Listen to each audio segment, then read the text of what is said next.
किन जानी टाउको दुखाउनु पर्यो? शङ्कर पोखरेल बाजे घाँटी तानी तानी भाषण गर्नु भएको छ। अनि तिमीहरूलाई किन टाउको दुख्नु पर्यो? काङ्ग्रेस एमालेका बुढा सुड्डा नेताहरूलाई किन टाउको दुख्नु पर्यो? तिमीहरू कुर्सीको लागि हाम फाल्दा फाल्दा फाल्दा फाल्दा हाम कम्ती फाल्थ्यौ। तिमीहरूले देशमा विकास गर्ने, देशमा जनताको सेवा गर्न त तिमीहरू थिएनौ।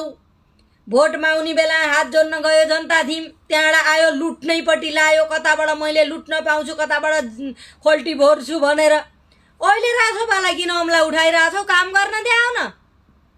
अनि सम्पत्ति विवरण बताउनु पर्यो। अरे शङ्कर पोखरेल बाजे, किन सम्पत्ति विवरण बुझाउनु पर्यो तपाईलाई? उनीहरू पैसावाला कमाएर देश विदेश घुमेका छन्। तिमीहरू बुढा एमालेका काङ्ग्रेसका नेता माओवादीका जस्ता देशमै बसेर देशै लुट्ने, देशै चुस्ने गरेर राजनीतिमा आएका त होइनन्।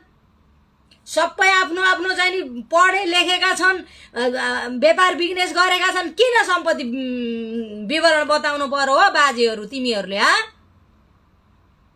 झिच्चाइरहेको छ, नसा तानिरहेको छ। अनि त्यो जेएनजीको हत्यारा खड्गप्रसाद ओली मलाई छोपे भनेपछि अया किडनीमा गाँठा पर्यो, यता फेरेको किडनीमा ढुङ्गा परे है, यही अपरेसन गर्न परे है भनेर अस्पतालमा बस्यो मर्यो। अनि जेलभित्र हाल्छन् भने नाटक बनायो। अनि आयो फेरि खुरु खुरु आएर त्यहाँबाट भाषण गर्ने ठाउँ गइहालेर माला र खाता लाउँदा त्यसको अपरेसन पनि गर्न परेन त खड्गप्रसाद ओलीको। होइन तिमी एमालेहरू चाहिँ नि किन अरूलाई चाहिँ मन्छै गन्दैनौ हो? एमालेहरू हो, लाज लाग्छ नि। कुनै दिन होइन जन्मेर यत्रो 40 वर्षको उमेर छन् एमाले एमाले भन्दै हिँडेको त हामी त थुक्क रहेछौँ नि जिन्दगी। हेर त्यत्रो जानी जन्मेर 40 वर्ष छन् एमाले एमाले भन्दै आएको। धिक्कार छ हामीलाई।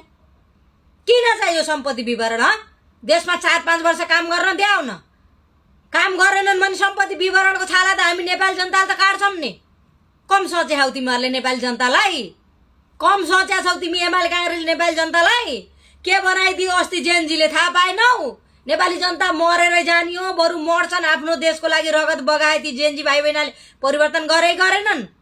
तिमी राष्ट्रघाती 35 वर्ष देश लुटेका एमाले काङ्ग्रेस माओवादीहरू, तिमी अपराधीहरूलाई कमसे कम हटाए नि त। जेएनजीले हटाएनन्, त्यत्रा बच्चा मरे पनि।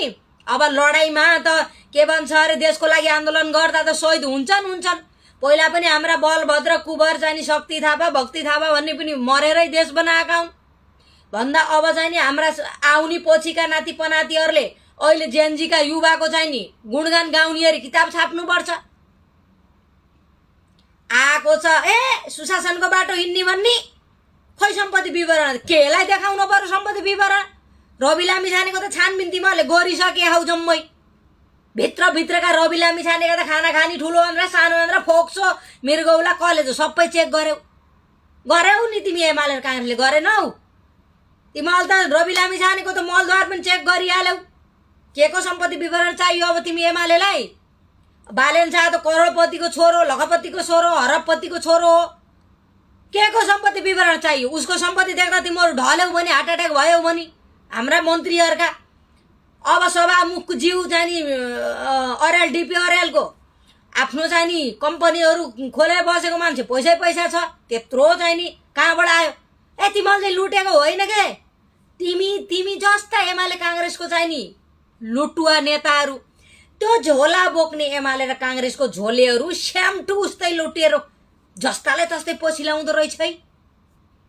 के खानु उफ्रिरहन पर्यो? बुरुक बुरुक। अब तिमीहरूको सबै कुरा सकियो नि काङ्ग्रेस एमालेहरू। अब चुप लाएर बस न, थुतुनामा लगाम लाएर बस के। देश पनि भ्यायौ, नेपाली जनता पनि सक्यौ। अब राष्ट्र समेट्न गएछन् युवाहरू। यिनीहरूले 5 वर्षसम्म चाहिँ बाटो देखाएनन् भने राष्ट्रिय स्वतन्त्र पार्टीलाई, जसरी जेएनजीले एमाले काङ्ग्रेसलाई लखेट्या थियो नि भदौको चाहिँ नि 22 र 23 गते 2082 सालको, त्यसरी रासोपालाई पनि लखेट्छन् नि। फेरि अर्का जेएनजी आउँछन्। तिमीहरूलाई किन टाउको दुख्न पर्यो? तिमीहरू त अब रफा दफा पतन भइसकेको, पत्ता साफ भइसकेको। अब तिमीहरू राजनीति आएर प्रगति हुँदैन। तिमीहरूलाई भोट हाल्न मान्छे जाँदा पनि जान्न। तिमी एमाले काङ्ग्रेस माओवादीले भनेको है, तिमी चोरहरू हो। अब नउफ्रिकिन थुतुनालाई चाहिँ नि ठेगानमा राखेर बस्नुस् तपाईहरू। नमस्कार सम्पूर्ण चाहिँ हाम्रा नेपाली दाजुभाइ दिदीबहिनी सबैजनालाई नमस्कार छ। हाम्रो अहिलेको मन्त्रीमण्डललाई अनुरोध छ, यो न्यायाधीशको कचरा काङ्ग्रेस एमालेको लुटुवा यी चाहिँ नि न्यायाधीशहरूलाई कहाँ लगेर पठाउने हो, कसरी त्यहाँबाट हटाउने, यिनलाई फालेर न्यायालय सफा गरिदिनु हुन विनम्र अनुरोध गर्दछु। त्यसपछि लिएर गएर यिनलाई थुन्नी कहाँ हो, थुन्नी जाक्ने, यिनलाई झुल्लाउने कहाँ हो प्लिज। त्यो पुराना न्यायाधीशहरू यी सबका सब चाहिँ नि अपराधी हुन्, यिनलाई चाहिँ नि न्यायमूर्ति भन्न सकिन्न। यी अपराधी मूर्तिलाई लिएर गएर त्यहाँबाट हटाउनको लागि अनुरोध छ। बालन सरकार आँखा त्यता जाओस्, देश बनाउने हो भने, न्यायालय सफा नगर्ने हो भने राम्रा मान्छे जेलभित्र छन्, तिनलाई बाहिर निकालेर तिनका अपराधी खुलेआम डुलेका छन् तिनलाई जेलभित्र हाल्न नेपाली जनताको अनुरोध छ। बात करते चोरहरू उफ्रिया छन्, ब्रिक ब्रिक ब्रिक उफ्रिया छन्। आजसम्म 35 वर्ष केही नगरेको थाप्लो फुटेर नि चिरा पारेर यिनलाई गुल्ट्याए पनि हुने हो यी काङ्ग्रेस एमाले माओवादीका अपराधीहरूलाई। तर थाप्लो फुटाल्ने बेलामा बिचरा चाहिँ नि ती जनताका छोराछोरीको चाहिँ नि गोली ठोकेर थाप्लो फुटाले। यो अपराधी हवाईजहाजमा चढेर भागे भनेपछि यस्ता अपराधी जनताको र देशको माया नभएको अपराधीहरूलाई अब देशको शासनमा कहीँ जग्गा छैन। बिन्ती छ, सराप्नीले मेरो बोली सुने सराप्नीले गु खानुपर्छ, किरा परेको गु खाओ, अनि जाने राम्रो मान्छेले राम्रो जाने सपोर्ट गर्नु होला। नमस्कार, जय नेपाल, जय देश।